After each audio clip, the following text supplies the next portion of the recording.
Hi guys, this is my channel Bong hairstyle. সবাইকে স্বাগত। সবাই কেমন আছেন? আশা করি ভালোই থাকবেন। তো আজ আমি দেখাবো হাইডে কিভাবে খোপা করতে হয়।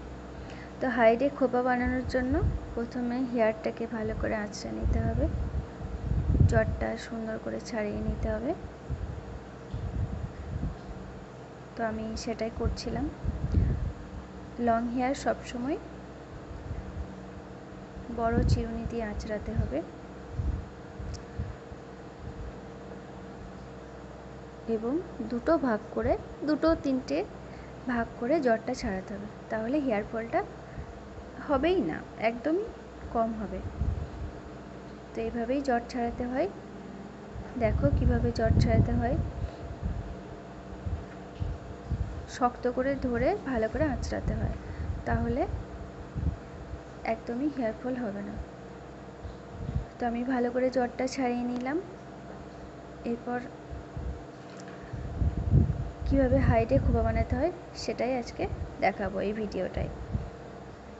তো জট ছাড়ানোর পর পিছন দিকে দেওয়ার পর আবার সুন্দর করে আঁচড়ে নিলাম।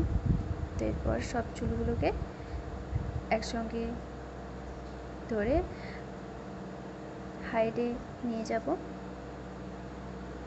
আঁচড়ানো হয়ে গেছে। দেখো, যে কোনো হেয়ারস্টাইল বানানোর আগে সুন্দর করে হেয়ারটা আঁচড়াতে হয়, তাহলে যেই স্টাইলটাই বানায় না কেন সেই স্টাইলটা দেখতে সুন্দর লাগে।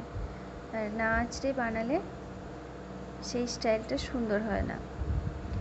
তো এরপর সব হেয়ারগুলোকে আমি হাইডে ধরে নেব।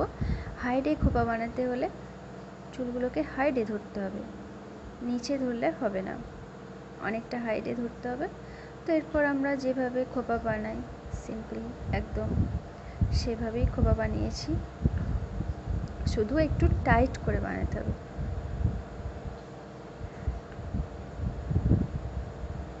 তো সুন্দর করে টাইট করে বানিয়ে নিয়েছি। দেখো কত সুন্দর লাগছে। তোমরা এইভাবে বানাবে, তারপর এরপর একটু নামিয়ে দেবে, আরও সুন্দর লাগবে। তো দেখো আমার হেয়ার কতটা সফট। তো আমার মতো হেয়ার বানাতে হলে ঠিকঠাক যত্ন করো, তাহলে সফট হেয়ার তৈরি হবে, সিল্ক হবে, জট লাগবে না। দেখা হচ্ছে পরের ভিডিও।